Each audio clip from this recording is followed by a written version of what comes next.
إن الحمد لله نحمده ونستعينه ونستغفره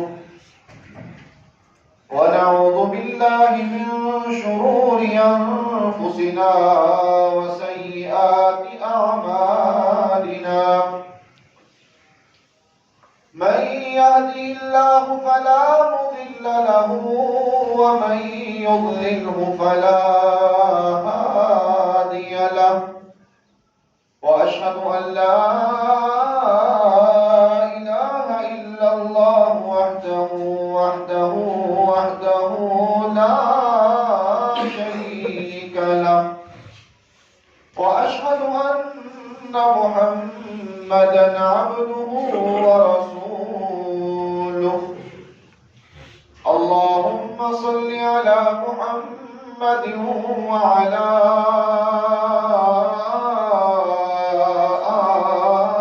آل محمد كما صليت على إبراهيم وعلى آل إبراهيم إنك حميد مجيد اللهم بارك على محمد وعلى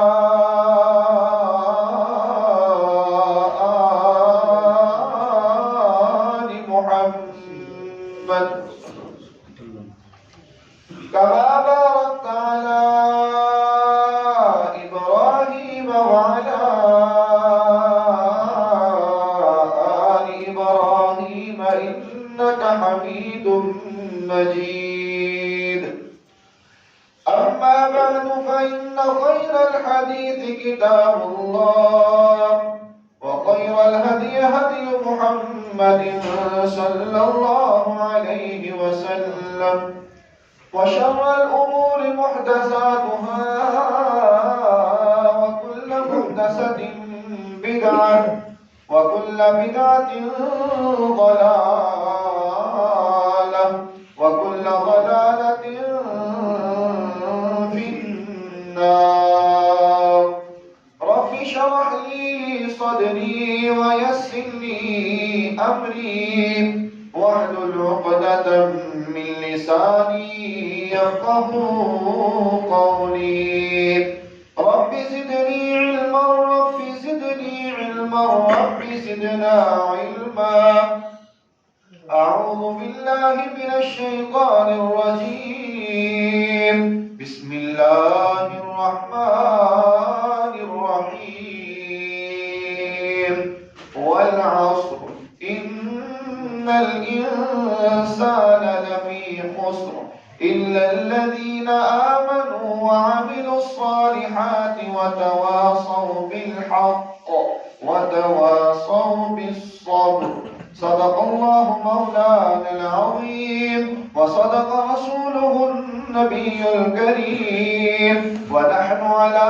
ذلك من الشاهدين والشاكرين والحمد لله رب العالمين حمد و ثنا تعریف تمجید تقدیس اللہ رب العزت کے لیے جو کائنات کا پالنے والا ہے خالق ہے مالک ہے رازق ہے داتا ہے گنج بخش ہے لجپال ہے غریب نواز ہے غوث اعظم ہے علی کل شیء قدیر ہے درود و سلام آقا دو جہاں امام الانبیاء خطیب الانبیاء امام اعظم پیر اعظم مرشد اعظم رہبر اعظم امام کائنات نبی التوبہ نبی الرحمہ بشیر نذیر سراج منیر صلی اللہ علیہ وسلم کی ذات اقدس پر ہوں باری تعالیٰ سے دعا ہے کہ اللہ تعالیٰ ہمارا یہاں پر آنا بیٹھنا سننا سنانا اللہ تعالیٰ اپنی بارگاہ کے اندر منظور و مقبول فرمائے اور ہم سب کا ذریعہ نجات کا سبب بنے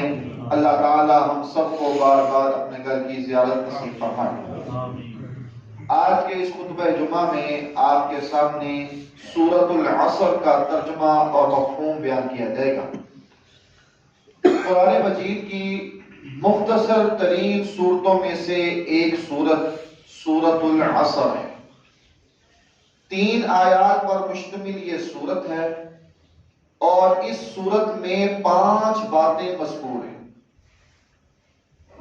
اور یقین جانیے کہ یہ سورت اگرچہ آیات کے اعتبار سے انتہائی مختصر ہے، لیکن اس کا معنی، اس کا مفہوم اتنا عظیم ہے کہ ائمہ، محدثین، حتیٰ کہ صحابہ اکرام رضوان اللہ علیہم اجمعین کہا کرتے تھے کہ اگر انسان پوری زندگی میں صرف اس ایک سورت العصر کو سمجھ لے تو اس کی زندگی کے لیے یہی کافی ہے۔ اور یقین جانیے آج دنیا کامیابی کی تلاش میں ہے، کامیاب ہونے کے لیے کوشش کر رہی ہے کہ کہیں سے ہمیں کامیابی مل جائے، اور ناکامی سے بچنے کے لیے انسان سو حربے استعمال کر رہا ہے کہ کسی طرح میں ناکامی سے بچ جاؤں، رسوائیوں سے بچ جاؤں، میں دنیا میں کامیاب ہو جاؤں۔ دنیا میں ہر انسان کی یہی خواہش ہے، لیکن حقیقی کامیابی اور حقیقی ناکامی جو ہے دنیا اس سے ناواقف ہے۔ دنیا کو نہیں پتا کہ حقیقی کامیابی کہاں ہے اور حقیقی خسارہ، حقیقی ناکامی کہاں ہے۔ اللہ رب العزت نے قرآن مجید فرقان حمید کی اس سورت میں، مختصر سی سورت میں قسم اٹھا کر یہ امت کو بتلا دیا ہے، لوگوں کو سمجھا دیا ہے، لوگوں تک پیغام دے دیا ہے۔ قسم اٹھا کر میرے اللہ نے کہہ دیا ہے کہ حقیقی کامیابی کہاں ہے اور خسارہ کہاں ہے، میرے اللہ نے بتلا دیا ہے۔ اور وہ کامیابی اور ناکامی کا جو ایک معیار ہے اللہ نے اس صورت میں وہ بتلا دیا ہے کہ کامیابی کہاں ہے اور خسارہ کہاں ہے۔ قرآن مجید فرقان حمید کی سورت العصر، اس کا آغاز میرے اللہ نے قسم کے ساتھ کیا ہے۔ میرے اللہ نے قسم کھائی ہے، والعصر، قسم ہے عصر کی۔ عصر کے 2 معنی، ایک عصر کا معنی ہے زمانہ، وقت، جیسے ہم کہتے ہیں عصر حاضر، اس کا معنی کیا ہوتا ہے؟ موجودہ وقت۔ اگر عصر کا معنی وقت لیا جائے، زمانہ لیا جائے، تب بھی مفہوم واضح ہے۔ اور عصر کا دوسرا معنی یہ ہے عصر کی نماز کا وقت۔ اگر یہ معنی مراد لیا جائے تب بھی مفہوم واضح ہے۔ تو پہلا معنی کیا ہے؟ عصر کا زمانہ، وقت۔ دن آتا ہے تو ساتھ ہی رات ہو جاتی ہے۔ جب دن چڑھتا ہے، روشنی آتی ہے، روشنی پھیلتی ہے، انسان کے وہم و گمان میں نہیں ہوتا کہ اب یہاں پر تاریکی ہے، یہاں پر جو ہے اجالا ہے اور تاریکی اب چھا جائے گی، اب روشنی ہے اور اندھیرا ہو جائے گا۔ انسان کے تصور میں نہیں ہوتا۔ جب دن چڑھتا ہے اور سورج اپنے عروج پر ہوتا ہے، دوپہر کے وقت جب سورج پوری طرح روشنی دے رہا ہوتا ہے، تو انسان تصور نہیں کر سکتا کہ ایک وقت بھی آئے گا اور یہ روشنی جو ہے، یہ حرارت جو ہے، یہ روشنی جو ہے، یہ ختم ہو جائے گی۔ انسان تصور نہیں کرتا، لیکن آہستہ آہستہ وہ روشنی ختم ہو جاتی ہے، رات آ جاتی ہے، تاریکی آ جاتی ہے، اندھیرا ہو جاتا ہے۔ اب جب اندھیرا ہوتا ہے تب انسان یہ تصور نہیں کرتا کہ اب روشنی آئے گی، لیکن میرے اللہ کا نظام ہے، میرے اللہ کی قدرت ہے کہ آہستہ تھوڑے ہی عرصے کے بعد وہ اندھیرا جو ہے، وہ تاریکی جو ہے، وہ اجالے میں تبدیل ہو جاتی ہے، روشنی دوبارہ ہوتی ہے۔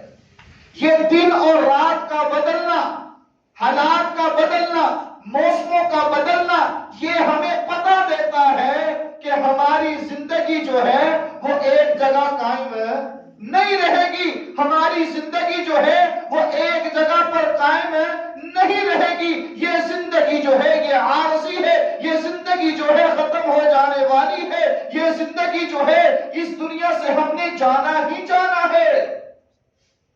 یہ اتنا سا ٹائم ہے،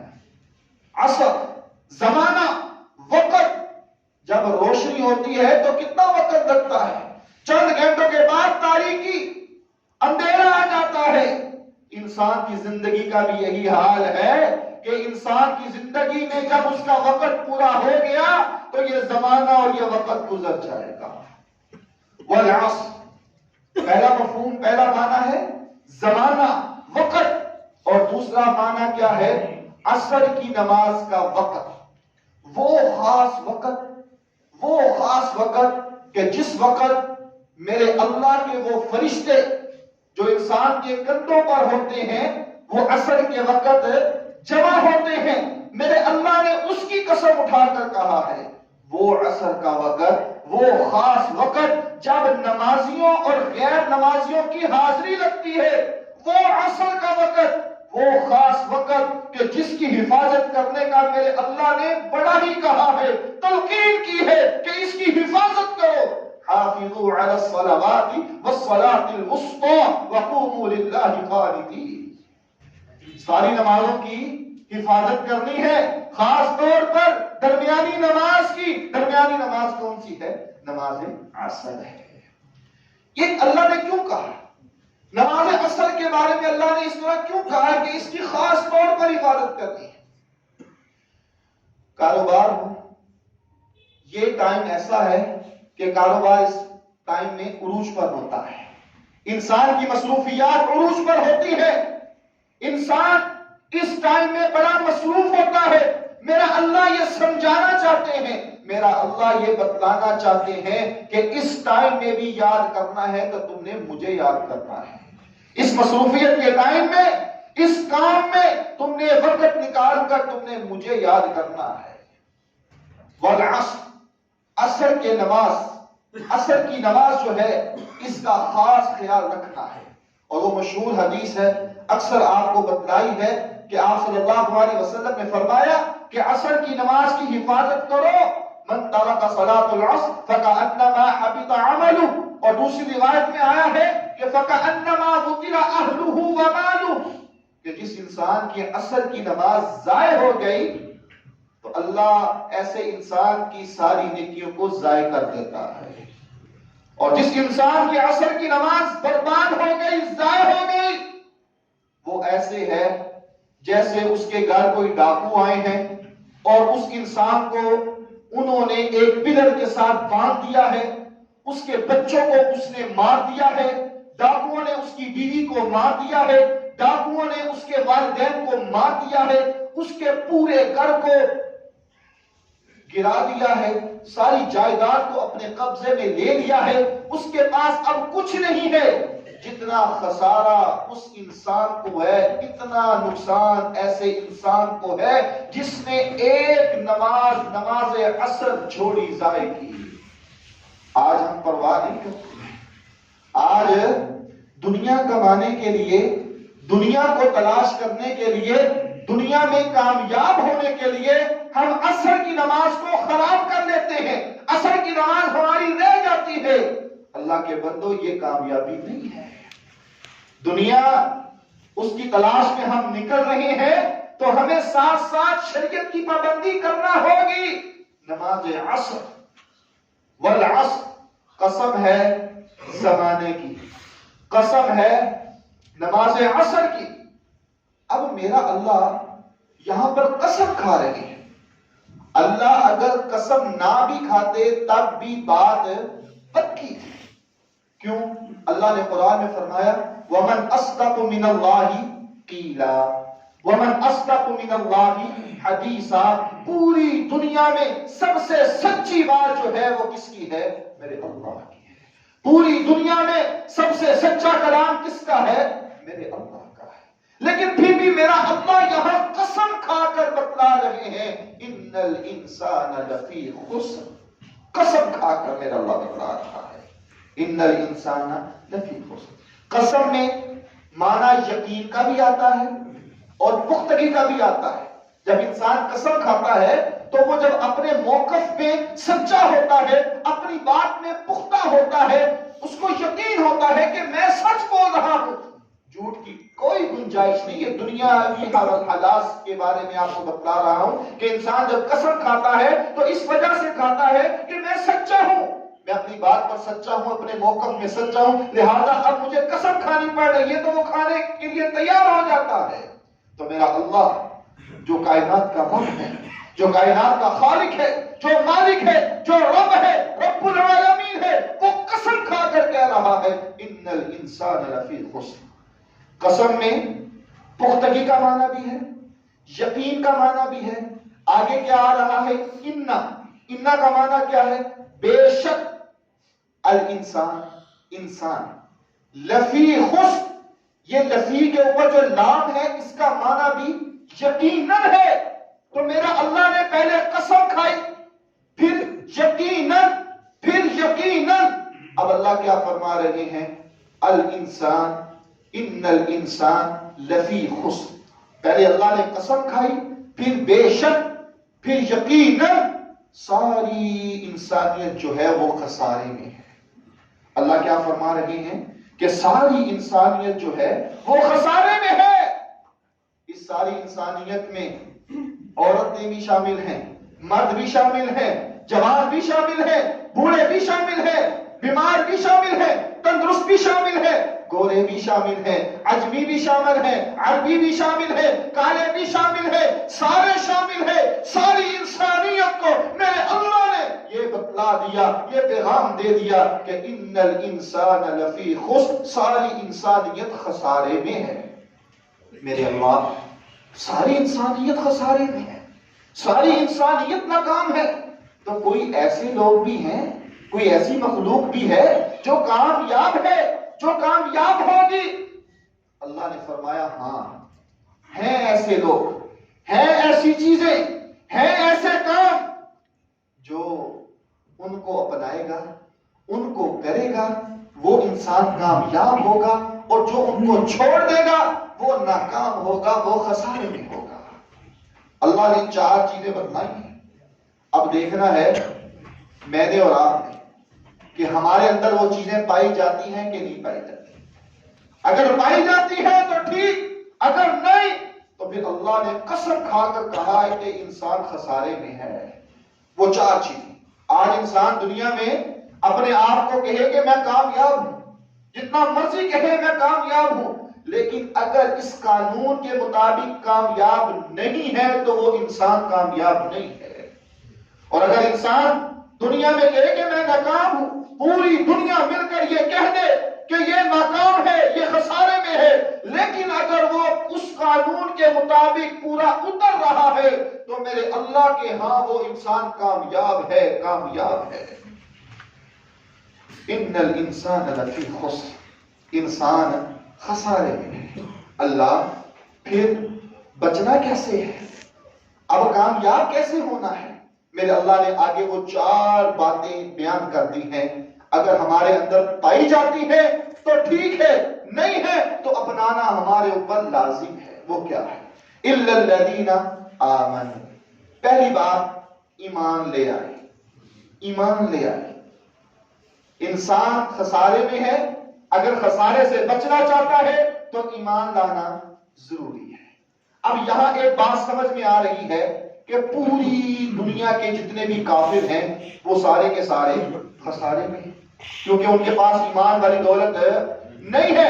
اگرچہ وہ دنیا کی سپر پاور بن جائیں, اگرچہ ان کے پاس دنیا کی بادشاہت آ جائے, اگر ان کے پاس دنیا کی دولت آ جائے, اگر ان کے پاس دنیا کی ساری دیکھ بھال آ جائے, پھر بھی وہ میرے اللہ کے ہاں خسارے میں ہے. وہ دنیا میں جتنے مرضی مقبول بن جائیں, دنیا میں وہ جتنے مرضی اعلیٰ کیوں نہ بن جائیں, وہ میرے اللہ کے ہاں کامیاب نہیں ہے. حقیقی کامیاب وہ ہے کہ جس کے اندر ایمان ہے, جو مومن ہے. حقیقی کامیاب وہ انسان ہے. اور آج ہم یہ سمجھتے ہیں کہ ہمارے پاس بینک بیلنس ہو, گاڑی ہو, رہنے کے لیے عالی شان گھر ہو, اور کھانے پینے کے لیے ہمارے پاس وافر سامان موجود ہو, اور ہمارے پاس روپیہ دولت ہو, شہرت ہو, ہمارے پاس نوکری ہو, بس ہم اسی کو کامیابی سمجھتے ہیں. میرے اللہ فرماتے ہیں نہیں, الا الذین آمنوا, حقیقی کامیابی یہ ہے کہ اپنے اندر ایمان پیدا کرو۔ حقیقی کامیابی کیا ہے؟ ایمان۔ مومن اپنے اندر ایمان پیدا کرو۔ ایمان کیسے پیدا ہوگا؟ اللہ سے محبت، رسول اللہ صلی اللہ علیہ وسلم سے محبت سب سے زیادہ ہونی چاہیے۔ اب ہم نے دیکھنا ہے، اگر ہم دعوے میں سچے ہیں تو ہم اپنے اندر دیکھیں کہ ہم سچی محبت کس سے کرتے ہیں، سچا پیار کس سے کرتے ہیں۔ اگر ہم اللہ اور اس کے رسول صلی اللہ علیہ وسلم سے سب سے زیادہ محبت کرتے ہیں تو ہم اپنے دعوے میں سچے ہیں، اور اگر تھوڑی کم محبت کرتے ہیں، دنیا کا مال اوپر ہے، والدین اوپر ہے، رشتہ دار اوپر ہے، عزیز و اقارب اوپر ہے، اولاد اوپر ہے، تو پھر انسان کامیاب نہیں ہے۔ الا الذین آمنوا، ایمان لے آئے مومن۔ آج ضرورت اس بات کی ہے کہ ہم اپنے اندر ایمان پیدا کریں، ایسا ایمان جو اللہ اور اس کے رسول صلی اللہ علیہ وسلم نے ہمیں بتلایا ہے۔ آج ہم صرف دنیا کا مال اسی کو کامیابی سمجھتے ہیں، نہیں۔ حقیقی مومن وہ ہے کہ جس کے پاس ایمان کی طاقت ہے، ایمان کی قوت ہے، ایمان کی حرارت ہے، جس کے اندر ایمان کا جذبہ ہے، وہی انسان کامیاب و کامران ہے۔ دنیا کی نظروں میں وہ غریب ہی کیوں نہ ہو، دنیا کی نظروں میں وہ محتاج ہی کیوں نہ ہو، دنیا کی نظروں میں وہ کمزور سے کمزور انسان کیوں نہ ہو، لیکن میرے اللہ کے ہاں وہ کامیاب انسان ہے۔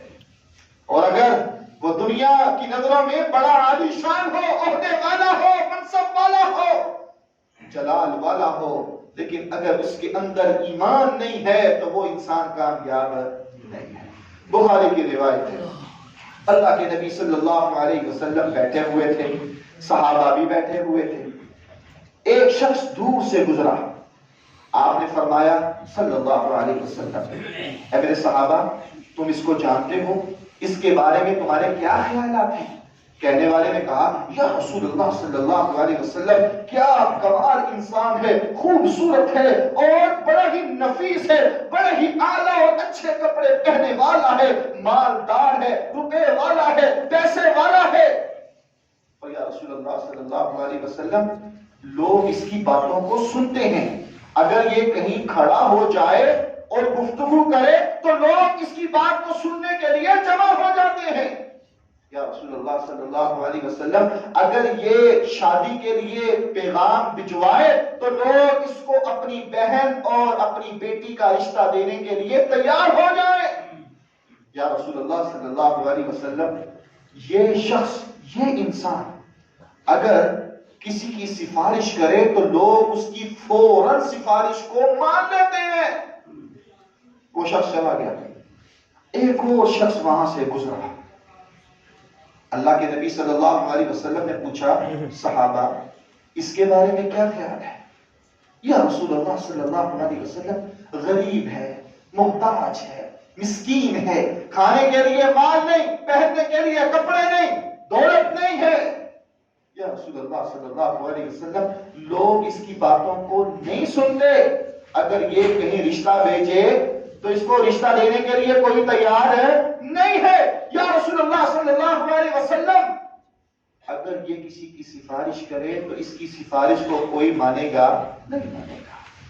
محمد رسول اللہ صلی اللہ علیہ وسلم نے فرمایا، آپ صلی اللہ علیہ وسلم نے فرمایا، میرے صحابہ قسم ہے اس ذات کی جو پوری کائنات کا خالق ہے، جو پوری کائنات کا خالق ہے، پوری دنیا کے انسان مل کر بھی وہ دوسرے نمبر پر آنے والا انسان جو ہے اس کا مقابلہ نہیں کر سکتے۔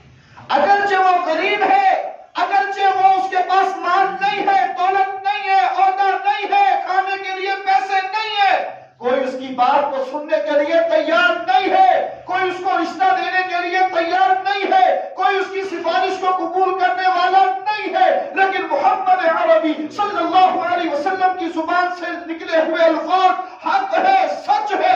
آپ نے فرمایا پوری دنیا کے انسان مل کر بھی اس انسان کا مقابلہ نہیں کر سکتے۔ کیوں؟ کیونکہ اس کے اندر ایمان تھا، ایمان تھا۔ الا الذین آمنوا، ایمان ایسا ہو جو شریعت نے ہمیں بتلایا ہے، ایمان وہ ہو جو رسول اللہ صلی اللہ علیہ وسلم نے ہمیں بتایا ہے، پھر کامیابی ہے۔ تو پہلی بات کیا ہے؟ الا الذین آمنوا۔ اگر ہم حقیقی طور پر کامیاب ہونا چاہتے ہیں، حقیقی طور پر ہم کامیاب ہونا چاہتے ہیں، تو پہلی صفت کیا ہے، پہلی شرط کیا ہے؟ ایمان لانا ہے، اور ایمان ایسا لانا ہے جو میرے اللہ نے ہمیں بتلایا اور رسول اللہ صلی اللہ علیہ وسلم نے ہمیں بتلایا۔ دوسری شرط کیا ہے؟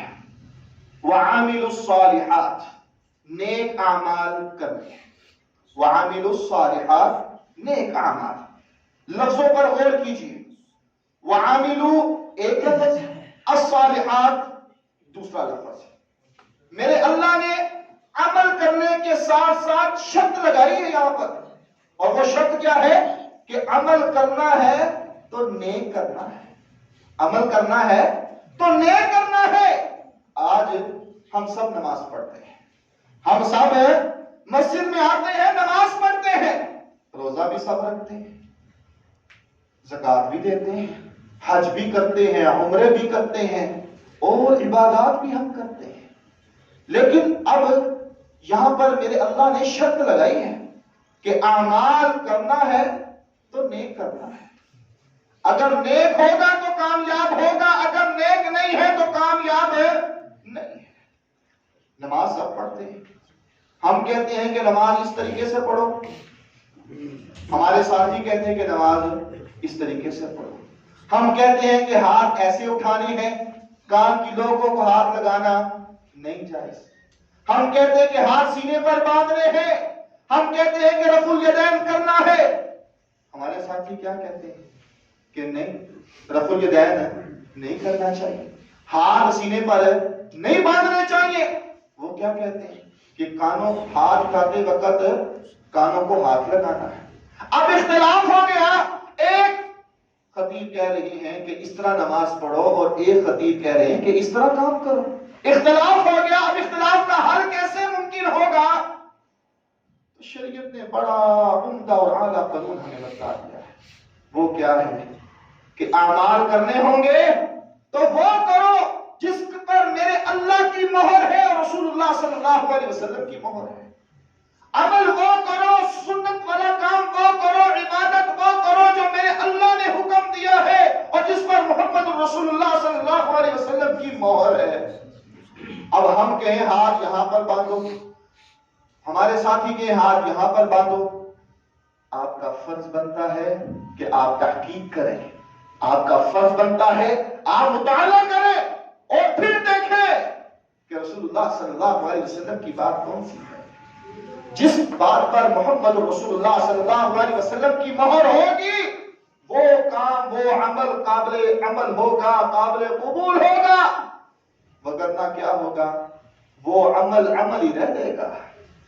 صرف عمل سے کام نہیں ہوگا، صرف نماز سے کام نہیں چلے گا، زکات سے، روزے سے، حج سے کام نہیں چلے گا۔ یہ عمل ہے، لیکن عمل کے لیے شرط کیا ہے کہ وہ نیک ہو، اور نیک بننے کے لیے کیا ضروری ہے؟ محمد رسول اللہ صلی اللہ علیہ وسلم کا طریقہ اپنانا ہوگا، آپ کی سنت اپنانی ہوگی۔ ہم نماز پڑھ رہے ہیں، ہم صدقہ کر رہے ہیں، ہم عبادت کر رہے ہیں، تو ہمارے ذہن میں یہ بات ہونی چاہیے، ہمارے ذہن میں یہ بات آنی چاہیے کہ میرے نبی نے یہ کیا ہے کہ نہیں کیا۔ اب آپ اپنے معاشرے میں زندگی گزاریں، زندگی بڑی آسان گزرے گی۔ ہم نے اپنی زندگیوں کو مشکل بنا دیا ہے۔ دین کو سمجھیں، دین پر سمجھیں، دین پر عمل کریں، اور سوچیں، سمجھیں، پڑھیں کہ اللہ کے نبی صلی اللہ علیہ وسلم نے ہمیں کیا کہا ہے اور ہم کیا کر رہے ہیں۔ زندگی گزر رہی ہے، صبح ہوتی ہے، شام ہوتی ہے، کامیاب ہونے کے لیے گھر سے نکلتے ہیں، بچوں کو چھوڑا، بیوی کو چھوڑا، والدین کو چھوڑا، کوئی تو ملک چھوڑ کر دوسرے ملکوں میں جاتے ہیں کمانے کے لیے، کھانے کے لیے، اچھا رہنے کے لیے، اچھی زندگی گزارنے کے لیے، دنیا میں کامیاب ہونے کے لیے۔ لیکن میرے اللہ نے تو قرآن میں کامیاب ہونے کے لیے 4 شرطیں بتا دی، اور اس میں سے دوسری شرط کیا ہے؟ نیک اعمال۔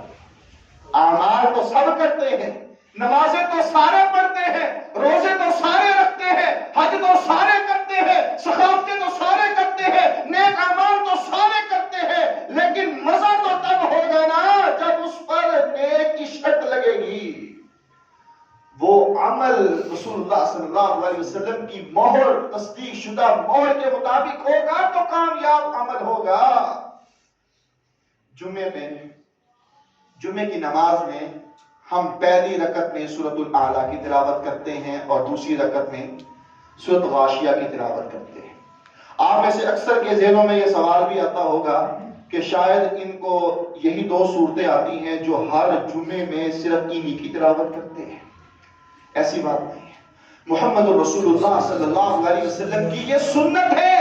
آپ صلی اللہ علیہ وسلم جمعے والے دن ان سورتوں کی تلاوت کیا کرتے تھے، حتیٰ کہ جمعے والے دن اگر عید بھی آ جاتی نا، صبح عید ہے پھر جمعہ ہے، تو آپ عید کی نماز میں بھی ان کی تلاوت کرتے اور جمعے کی نماز میں بھی ان کی تلاوت کرتے ہیں۔ پہلی رکعت میں سورۃ الاعلیٰ اور دوسری رکعت میں سورۃ الغاشیہ۔ سورۃ الغاشیہ، هل أتاك حديث الغاشية وجوه يومئذ خاشعة عاملة ناصبة تصلى نارا حامية تسقى من عين آنية۔ جا کر قرآن کھولے، ترجمے کے ساتھ قرآن کو پڑھے۔ اللہ نے یہاں پر کیا فرمایا ہے؟ کیا تیرے پاس وہ خبر نہیں آئی؟ وہ منظر ہوگا، قیامت والا منظر ہوگا، لوگ ذلت کی وجہ سے ان کے جو ہیں چہرے ڈانپے ہوئے ہوں گے، ذلت کی وجہ سے ان کے چہرے ڈھپے ہوئے ہوں گے۔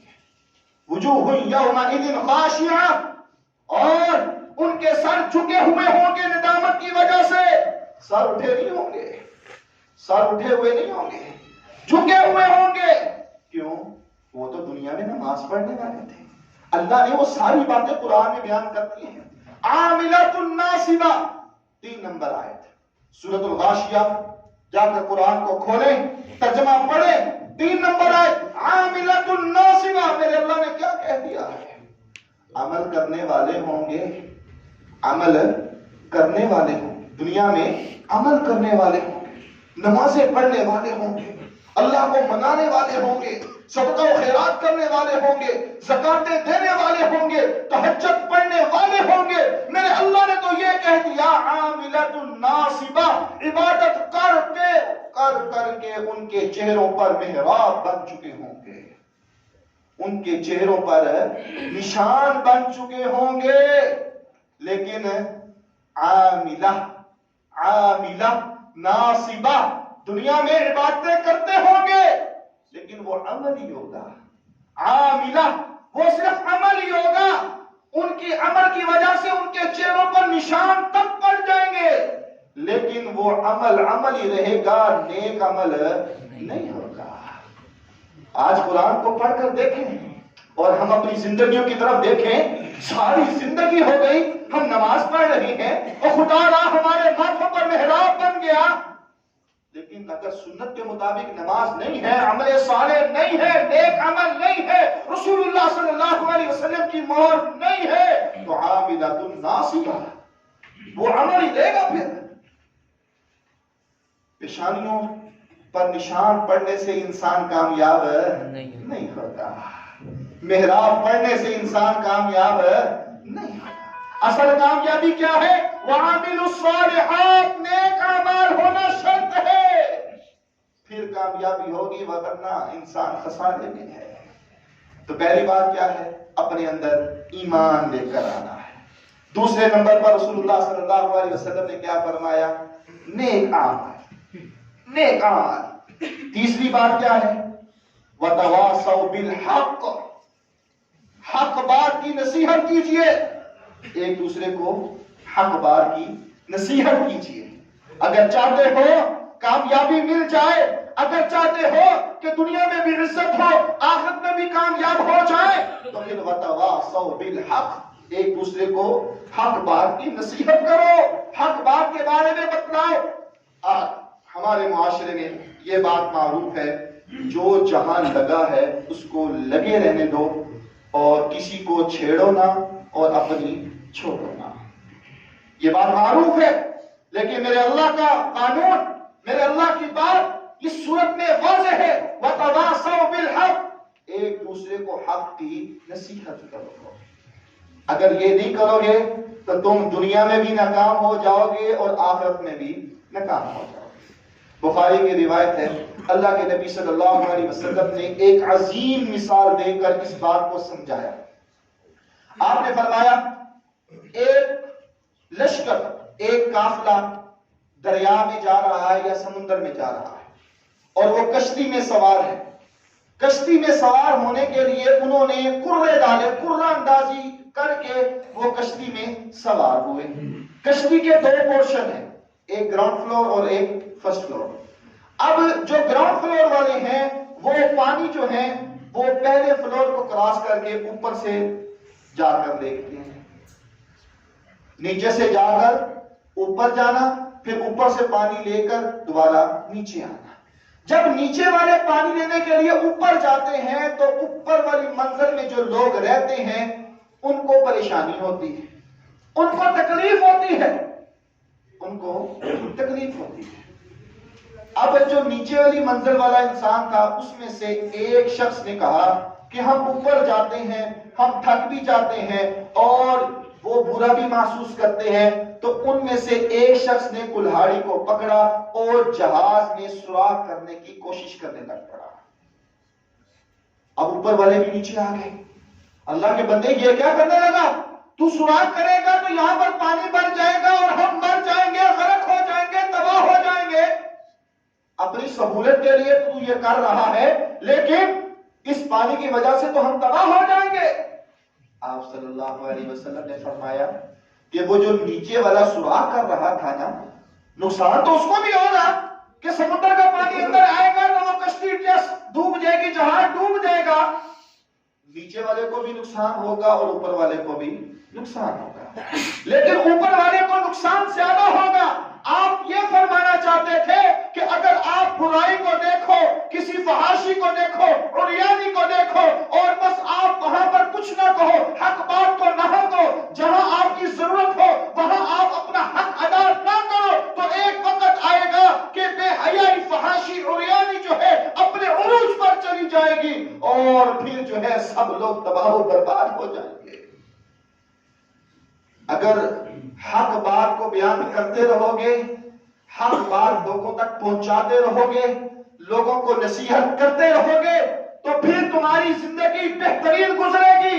آپس میں مل جل کر رہو گے تو تمہاری زندگی کامیاب گزرے گی۔ اور اگر تم یہ کہو گے کہ ٹھیک ہے ہم اپنی زندگی گزاریں، وہ اپنی گزاریں، اگر کسی کا حق مر رہا ہے تو مرنے دو، کسی کی مال پر، کسی کی جائیداد پر قبضہ ہو رہا ہے تو ہونے دو، کسی کا حق غصب ہو رہا ہے تو ہونے دو، کوئی پرواہ نہیں ہے۔ اگر یہ سوچ ہوگی تو میرے اللہ نے قرآن میں فرما دیا ایسا نہیں کرنا، وَتَوَاصَوْا بِالْحَقِّ، حق بات کرتے رہنا اور لوگوں کو حق بات کرنے کی نصیحت کرتے رہنا۔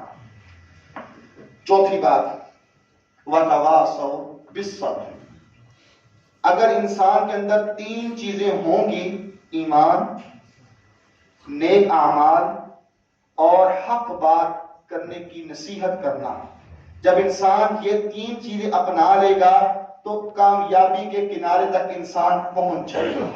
اور چوتھی بات کیا ہوگی؟ وَتَوَاصَوْا بِالصَّبْرِ، صبر کرنے کی ایک دوسرے کو نصیحت کرنا۔ ہمارے ہاں صبر کا معنی جو ہے وہ یہ سمجھا جاتا ہے کہ کسی مصیبت کے وقت، پریشانی کے وقت کوئی فوت ہو جائے تو رونا نہیں ہے، خاموشی اختیار کرنی ہے، صبر کرنا ہے۔ ہمارے ہاں یہ معروف ہے۔ صبر کا معنی یہ ہے کہ مصیبت کے وقت، پریشانی کے وقت، دکھ کے وقت، تکلیف کے وقت، آزمائش کے وقت آپ نے صبر کرنا ہے، لیکن صبر کا لفظی معنی ہے رکنا، بچنا۔ اللہ کی نافرمانی سے بچنا بھی صبر ہے، میرے اللہ کی اطاعت کرنا بھی صبر ہے، اللہ کی نافرمانی سے بچ کر اللہ کو راضی کرنا بھی صبر ہے، سردی کے موسم میں ٹھنڈے پانی سے وضو کرنا بھی یہ صبر ہے، گرمی کے موسم میں بغیر پنکھوں کے نماز نیچے پڑھنا یہ بھی صبر ہے، اپنے آپ کو گناہوں سے بچائے رکھنا بھی صبر ہے۔ اور صبر کا ایک معنی یہ بھی ہے کہ اللہ کی رضا اور اللہ کی تقدیر میں راضی رہنا بھی یہ صبر ہے. جو اللہ نے نصیب میں لکھ دیا، جو اللہ نے تقدیر میں لکھ دیا، اس پر راضی رہنا یہ بھی صبر ہے. اور جن انسان کے اندر یہ چیزیں آئیں گی، میرا اللہ قسم اٹھا کر کہہ رہے ہیں کہ یہ انسان کامیاب و کامران ہے. اور جن لوگوں میں یہ چیزیں نہیں پائی جاتی، والعصر ان الانسان لفی خسر الا الذین آمنوا وعملوا الصالحات وتواصوا بالحق وتواصوا بالصبر. جن لوگوں کے اندر یہ چار چیزیں نہیں پائی جاتی، میرا اللہ قسم اٹھا کر کہہ رہا ہے کہ یہ انسان ناکام ہے، خسارے میں ہے، یہ کامیاب نہیں ہے.